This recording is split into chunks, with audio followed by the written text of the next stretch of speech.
Haleluya, puji Tuhan. Salam damai sejahtera di dalam cinta kasih daripada Bapa kita Tuhan Yesus Kristus. Dan selamat pagi, Rabu pagi hari ini tanggal 4 September 2024. Kita bersyukur, terima kasih buat segala berkat, rahmat, anugerah, kebaikan, penyertaan Tuhan, perlindungan Tuhan, buat segala-galanya yang Tuhan berikan dalam kehidupan kita. Belajar kita bersyukur kepada Tuhan, sebab apa yang Tuhan kerjakan dalam setiap hidup kita indah dan sempurna, sangat baik, sangat baik, sangat baik. Sungguh kita berterima kasih kepada Tuhan. Untuk itu belajar kita mau turut kehendak Tuhan. Kata firman Tuhan, supaya waktu yang sisa jangan kita turut kehendak daging, tapi mari kita menurut kehendak Tuhan. Kita mau baca firman Tuhan pada pagi hari ini tentang lahirnya Simson di dalam Hakim-Hakim pasal 12 ayat 1 sampai 1 pasal penuh. Mari kita mau baca firman Tuhan. Kita mau cinta Tuhan, kita mau sungguh-sungguh ikut Yesus. Sebanyak ikut Yesus, kehidupan kita selamat. Kalau kemarin kita baca di dalam Hakim-Hakim pasal sebelumnya, saat ini sudah memasuki, ini kemurahan Tuhan. Kita cinta Yesus, kita tempatkan lahirnya Simson di Hakim-Hakim pasal 13 ayat 1 sampai 25. Biar kita makin hari kita mau cinta Tuhan, hidup menurut kehendak Tuhan. Amin. Ku mau hidup turut kehendak Tuhan.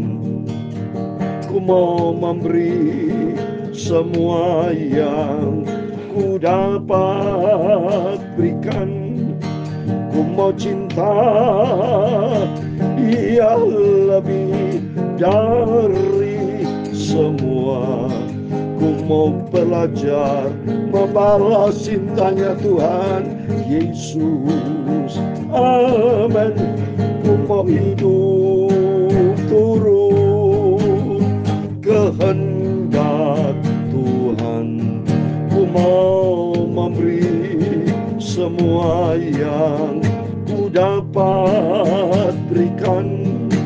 Ku mau cinta Dia lebih dari semua. Ku mau belajar membalas cintanya Tuhan Yesus. Amin. Dalam 1 Petrus pasal 4 ayat yang kedua, demikian firman Tuhan, supaya waktu yang sisa jangan kamu pergunakan menurut keinginan manusia, tetapi menurut kehendak Allah. Kita mau setia dan taat pada firman-Nya. Amin, haleluya. Ya Tuhan, punya mula kebesaran dan kejayaan, kehormatan, kemasyuran, dan keagungan.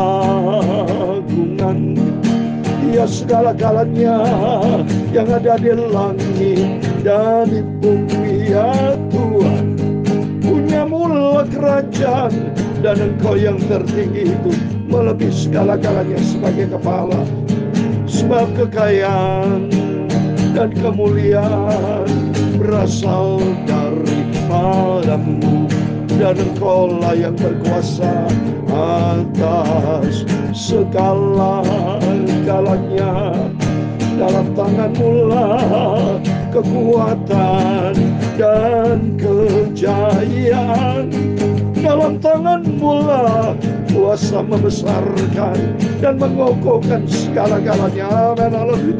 Sekarang kami bersyukur kepadamu dan memuji nama-Mu yang agung itu, nama Tuhan Yesus. Aku cinta Engkau, Tuhan Yesus. Aku mau setia dan taat melakukan seluruh perintah-perintah-Mu. Terima kasih Bapa, sucikanlah pagi ini. Kami mau baca firman-Mu Bapa. Ampuni Bapa semua dosa, semua salahku Bapa. Ampuni ya Bapa. Layakan kami pagi ini membaca firman-Mu. Aku hamba-Mu orang berdosa. Tidak ada arti apa-apa, tapi hidupku sudah dikuduskan menjadi milik dari Tuhan Yesus. Terima kasih Bapa, ku mau cinta Dia lebih dari semua. Ku mau belajar membalas cintanya Tuhan Yesus. Segala puji hormat, segala kebesaran, ketinggian, kemuliaan, keagungan, kesempurnaan, kekudusan, tempat tertinggi di atas segala-galanya hanya bagi Engkau Tuhan Yesus Kristus. Kami sudah berdoa mengucap syukur. Haleluya. Amin. Amin. Selamat pagi. Kalau kita bisa berjumpa kembali, itu anugerah Tuhan. Banyak rekan-rekan kita sudah dipanggil Tuhan. Kalau sudah dipanggil Tuhan tinggalkan dunia ini, kita sudah tidak bisa menyanyi lagi, tidak bisa pelayanan, tidak bisa mengajar, tidak bisa beraktivitas oleh kartu anugerah Tuhan. Kalau Bapak Ibu bersama saya, kalau bisa bernapas, bisa melayani pekerjaan Tuhan, sungguh anugerah Tuhan yang besar. Jangan hidup dengan percuma, tapi melalui hidup ini yang Tuhan berikan, kita mau hidup bagi Tuhan. Kita mau cinta Tuhan Yesus. Ku tak mau hidup percuma. Tapi selagi hamba masih bernafas, aku mau menjadi hamba Tuhan, melayani pekerjaan Tuhan, memberitakan Injil Kerajaan Surga. Amin. Sesuai dengan firman Tuhan 1 Petrus 4 ayat 2 tadi, supaya waktu yang sisa jangan kamu pergunakan menurut keinginan manusia, tapi menurut kehendak Allah. Seringkali tanpa kita sadari, tiap hari, tiap saat kita hidup menurut gaya daging, gaya manusia. Kepentingan diri sendiri lebih diutamakan daripada kepentingan Tuhan. Melalui firman Tuhan pagi ini, mari kita belajar tempatkan kepentingan Tuhan di atas segala kepentingan. Karena Dia yang punya segala-galanya. Nafas Bapak Ibu, Tuhan yang punya. Semuanya Tuhan yang punya. Apa artinya? Biarpun saudara punya istana, punya 1 miliar mobil misalnya, ya, punya 1 triliun mobil misalnya, tapi kalau mati bisa memiliki mobil banyak itu? Nggak bisa saudara. Nggak bisa saudara bawa mobil, bawa masuk dalam kuburan. Seberapa banyak uang yang kita miliki, kalau kita seorang mati, tidak ada gunanya itu. Tapi yang penting mari kita punya Yesus dalam hati kita. Kita cinta Tuhan. Selagi kita mau hidup, hidup untuk Kristus. Amin. Mari kita kembali kepada firman Tuhan. Saya mau baca Hakim-Hakim pasal 13, satu pasal penuh, ayat 1 sampai 25. Demikian firman Tuhan. Lahirnya Simson, orang Israel melakukan pula apa yang jahat di mata Tuhan. Sebab itu Tuhan menyerahkan mereka ke dalam tangan orang Filistin 40 tahun lamanya. Lihat ini. Kita baca sendiri. Makanya pentingnya kita baca firman Tuhan supaya kita mengerti bahwa ternyata bangsa Israel seperti manusia biasa seperti ini bisa saja menyakiti hati Tuhan. Padahal Tuhan begitu baik. Ya, Tuhan sudah memimpin bangsa Israel, dilahirnya Yefta, Gideon, banyak sudah. Saat ini Simson dilahirkan sama Tuhan. Tapi sama aja bangsa Israel keras kepala, menyakiti hati Tuhan, dikatakan melakukan apa yang jahat di mata Tuhan. Ya, sehingga mereka diserahkan kepada orang Filistin 40 tahun, saudara. Lihat berikutnya nih, saudara. Pada waktu ada seorang dari Sora, dari keturunan orang Dan, namanya Manoah, istrinya mandul, tidak beranak. Ya, jadi dari suku Dan, saudara, ya, namanya Manoah, istrinya mandul. Tapi Tuhan berkuasa. Dari keadaan yang mandul bisa melahirkan. Itulah Tuhan. Hebat Tuhan Yesus. Ayat ketiga, dan malaikat Tuhan menampakkan diri kepada perempuan itu dan berfirman kepadanya, demikian, memang engkau mandul, tidak beranak, tapi engkau akan mengandung dan melahirkan seorang anak laki-laki. Wah, dahsyat. Memang kata manusia tidak mungkin. Tapi firman Tuhan katakan dalam Lukas pasal 1 ayat 37, bagi Tuhan tidak perkara mustahil. Apapun saudara, Bapak Ibu punya masalah yang dunia katakan, dokter katakan tidak mungkin, tapi percaya kepada firman Tuhan. Bagi Tuhan yang tidak mungkin menjadi mungkin, karena Tuhan kita besar, dahsyat. Perhatikan berikutnya. Oleh sebab itu peliharalah dirimu, jangan minum anggur atau minuman yang memabukkan, jangan makan sesuatu yang haram. Apa maksudnya? Kalau kita ingin menerima kuasa Tuhan, menerima keajaiban Tuhan, kita sadar di sini ada aturan, saudara. Ada term and conditionnya, yaitu jangan melakukan hal yang tidak berkenan sama Tuhan. Atau dengan kata lain, kita harus taat kepada firman. Ini taati. Oleh sebab itu pelihara dirimu, jangan minum anggur, berarti harus ketaatan. Kalau kita tidak taat, tidak terjadi itu. Jangan nyalakan Tuhan karena kita tidak taat. Mari melalui firman Tuhan yang luar biasa, Pak, belajar kita memiliki sifat taat. Kalau memiliki sifat taat, Tuhan akan melakukan sesuatu yang besar dalam kehidupan kita. Terus berikutnya ayat kelima, sebab engkau akan mengandung dan melahirkan seorang anak laki-laki, kepalanya takkan kena pisau cukur, sebab sejak dari kandungan ibunya anak itu akan menjadi seorang nasir Allah, dan demikian akan mulai penyelamatan orang Israel dari tangan orang Filistin. Coba ini, Tuhan begitu baik. Ingat selalu bangsa Israel, karena memang benar bangsa adalah umat kesayangan Tuhan. Sedosa-dosa Israel, tetap Tuhan memberikan jalan keluar. Berarti Tuhan maha baik. Tapi harusnya tahu diri Israel. Seperti kita, kalau mau ditolong Tuhan, kita harus tahu diri. Utamakan kepentingan Tuhan di atas kepentingan yang lain. Ya, kemudian perempuan itu datang kepada suami dan berkata, telah datang kepadaku seorang abdi Allah yang rupanya sebagai rupa malaikat Allah, amat menakutkan. Tidak kutanyakan dari mana datangnya dan tidak juga diberitahukannya namanya kepadaku. Tapi ia berkata kepadaku, engkau akan mengandung dan melahirkan seorang laki-laki. Oleh sebab itu jangan minum anggur atau minum yang memabukkan.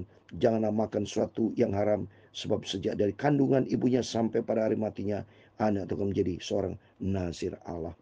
Lalu Manoah memohon kepada Tuhan, katanya, ya Tuhan, berlakirnya abdi Allah yang kau utus itu datang pula kepada kami dan mengajar kami apa yang harus kami perbuat kepada anak yang lahir itu. Coba saudara, ya. Jadi istrinya Manoah itu didatangkan malaikat Tuhan dan cerita kepada suaminya Manoah. Dan ternyata Tuhan baik. Istrinya Manoah minta, Tuhan, kau bisa datang lagi tuh malaikat Tuhan, ya, supaya suami makin yakin bahwa apa yang disampaikan itu benar terjadi. Terus lihat berikutnya ayat 9. Maka Allah mendengarkan permohonan Manoah, sehingga malaikat Allah datang pula kepada perempuan itu ketika duduk di padang, dan ketika Manoah suami itu tidak bersama dengan dia. Coba doanya dijawab, doa Manoah dijawab, ya. Biarpun istrinya tidak hadir, tapi saudara, ya, kenyataannya malaikat Tuhan menyatakan diri kepada perempuan itu, kepada istrinya Manoah. Biarpun Manoah tidak hadir di sini, ya, suami itu tidak ada bersama dengan dia. Kemudian perempuan itu seorang kira berlari memberitahukan kepada suaminya, bertanya kepadanya, katanya, orang datang kepadaku baru ini menampakkan diri kepadaku. Coba dipanggil suaminya. Nih, bahwa seorang malaikat Tuhan, seorang diri datang, maka Manoah datang, ya. Jadi lengkap sudah, jadi suami istri hadir. Lalu bangunlah Manoah dan mengikuti istrinya. Setelah sampai kepada orang itu, berkatalah ia kepadanya, engkaukah orang yang telah berbicara ke perempuan ini? Jawabnya, benar. Berarti jumpa dengan malaikat Tuhan. Lalu kata Manoah, dan apabila terjadi engkau katakan itu, bagaimana nanti cara hidup, cara anak itu, dan tingkah lakunya? Jawab malaikat itu kepada Manoah, perempuan itu harus memelihara diri terhadap semua yang kau katakan padanya. Hari penting memelihara diri terhadap firman Tuhan. Kalau Bapak Ibu akan melihat kebesaran Tuhan, keajaiban Tuhan, mari kita pelihara diri, itu hiduplah sesuai dengan firman Tuhan, ya. Terus berikutnya, ya, ayat 14, janganlah dia makan sesuatu yang berasal dari pohon anggur atau minuman yang memabukkan, tidak boleh diminumnya, dan sesuatu yang haram tidak boleh dimakannya. Ia harus berpegang pada segala perintah kepadanya. Berpegang pada segala perintah artinya punya sifat taat. So, belajar kita memiliki sifat taat kepada Tuhan. Jangan pernah melanggar firman Tuhan. Ini maunya Tuhan. Kemuliaan Tuhan akan dinyatakan, kebesaran, keajaiban, asal kita belajar mau taat kepada firman. Ini penting, saudara. Ini firman Tuhan. Kata Manoah kepada malaikat Tuhan itu, perkenanan kami menahan engkau di sini, supaya kami mengolah anak kambing bagimu. Tapi jawab malaikat Tuhan itu kepada Manoah, sekalipun kau menahan aku di sini, hidanganmu tidak akan kumakan. Tapi jika engkau hendak mengolahnya menjadi korban bakaran, persembahkan kepada Tuhan. Sebab Manoah tidak mengetahui bahwa dia itu malaikat Tuhan. Jadi intinya di sini kita belajar, tempatkan Tuhan di atas segala-galanya. Seperti malaikat Tuhan tidak menerima selain berikan kepada Tuhan. Bertempatkan Tuhan, hormati Tuhan di atas segala-galanya, ya. Terus berikutnya 17, kemudian berkatalah Manoah kepada malaikat Tuhan itu, siapakah namamu? Sebab apabila terjadi yang kukatakan itu, maka kamu hendak memuliakan engkau, kami hendak memuliakan engkau. Tapi jawab malaikat Tuhan itu kepadanya, mengapa engkau juga menaikkan namaku? Bukankah nama itu ajaib? Siapa ajaib? Yesus. Kan memang di dalam Yesus ada keajaiban. Dan malaikat memproklamasikan bahwa memang benar Yesus itu ajaib. Dia menggunakan nama ajaib Yesus sesuai dengan firman Tuhan di dalam Yesaya pasal 9. Sudah itu Manoah mengambil seekor anak kambing dan korban sajian, lalu mempersembahkan kepada Tuhan di atas batu. lalu diperbuatnya keajaiban. Sementara Manoah dan istrinya memandang, lihat ini, keajaiban Tuhan terjadi karena persembahan di atas batu. Siapa? Kenapa di atas batu? Karena batu adalah Kristus. Jadi artinya kalau kita mengandalkan Tuhan, perkara ajaib terjadi. Karena Tuhan memang dahsyat dan ajaib. Sedang nyala api itu naik ke langit dari mezbah, maka naiklah malaikat Tuhan dalam nyala api mezbah itu. Ketika Manoah dan istrinya melihat hal itu, sujudlah mereka dengan mukanya sampai ke tanah. Terjadi mujizat luar biasa. Malaikat Tuhan yang tadinya bersama, dia naik seperti api, ya, nyala api mezbah itu. Demikian malaikat Tuhan dalam nyala api itu dahsyat. Sejak itu malaikat Tuhan tidak lagi menampakkan diri kepada Manoah dan istrinya. Maka taulah Manoah bahwa dia itu malaikat Tuhan. Berkatalah Manoah kepada istrinya, kita pasti mati sebab kita telah melihat Allah. Tapi jawab istrinya kepadanya, seandainya Tuhan hendak membunuh kita, maka tidaklah ia menerima korban bakaran dan korban sajian dari tangan kita, dan tidaklah ia memperlihatkan semua itu kepada kita, dan tidaklah ia mempendengarkan hal yang demikian kepada kita pada waktu sekarang ini. Ayat 24. Lalu perempuan itu melahirkan seorang anak laki-laki dan memberi nama Simson kepadanya. Anak itu menjadi besar dan Tuhan memberkati dia. Ayat 25 yang terakhir. Mulai hati ini dikerahkan oleh roh Tuhan, di mana dia dan yang terletak di antara Sora dan Estail. Amin. Demikian firman Tuhan satu pasal penuh. Hakim-Hakim pasal 13 ayat 1 sampai 25 tentang bagaimana cara Tuhan melakukan perkara ajaib. Tuhan berkuasa mengatur, menciptakan hakim-hakim, menciptakan Simson, menciptakan perkara yang besar. Karena bagi Tuhan tidak perkara mustahil. Sebab Tuhan kita Tuhan yang besar dan dahsyat. Yang penting di sini, mari belajar kita taat. Melalui firman Tuhan pada pagi hari ini, mendorong kita memiliki sifat taat. Lakukan sesuai dengan apa maunya Tuhan. Kalau kita memiliki sifat taat, percaya Tuhan akan melakukan perkara ajaib. Buktinya, Samson persyaratan terlahir harus menjauhkan dari perkara-perkara yang tidak berkenan. Di ayat keempat, oleh sebab itu pelihara dinmu, jangan minum anggur. Artinya jangan ikutin perkara daging, tapi ikuti firman Tuhan. Jadi melalui firman Tuhan pagi ini, supaya kita belajar memiliki sifat taat kepada firman Tuhan. Jangan pernah melanggar. Melanggar risikonya upah dosa maut. Tapi hidup ketaatan di dalam firman Tuhan, kita mendapatkan kasih karunia. Ku mau hidup turut kehendak Tuhan. Ku mau memberi semua yang ku dapat berikan. Ku mau cinta Dia lebih dari semua. Ku mau belajar membalas cintanya Tuhan Yesus. Amin, haleluya. Tuhan memberkati engkau dan melindungi engkau. Tuhan menyinari engkau dengan wajahnya dan memberi engkau kasih karunia. Tuhan menghadapkan wajahnya kepadamu dan memberi engkau damai sejahtera. Bapa kami di surga, dikuduskanlah namamu, datanglah kerajaanmu, jadilah kehendak-Mu di bumi seperti di surga. Amin. Berikan kami pada hari ini makanan kami secukupnya, dan ampunilah kami akan kesalahan kami, seperti kami juga mengampuni orang bersalah kepada kami. Dan jangan membawa kami ke dalam pencobaan, tetapi lepaskanlah kami daripada yang jahat. Karena Engkau lah yang punya kerajaan dan kuasa dan kemuliaan sampai selama-lamanya. Amin. Selamat pagi. Tuhan memberkati kita semua. Mari melalui firman Tuhan pada pagi hari ini, kalau kita menurut kehendak Tuhan, perkara besar terjadi. Karena kuasa Tuhan dahsyat. Dan terlahir Simson karena persyaratan hidup menurut kehendak Tuhan. Melalui firman-firman selalu kita dengar, biar firman berkuasa di dalam setiap kita, akan mengubah karakter kita, sehingga cara hidup kita bukan cara hidup daging, tapi cara hidup yang sesuai dengan kehendak Tuhan. Amin. Tuhan memberkati. Tuhan bersama kita. Immanuel. Amin.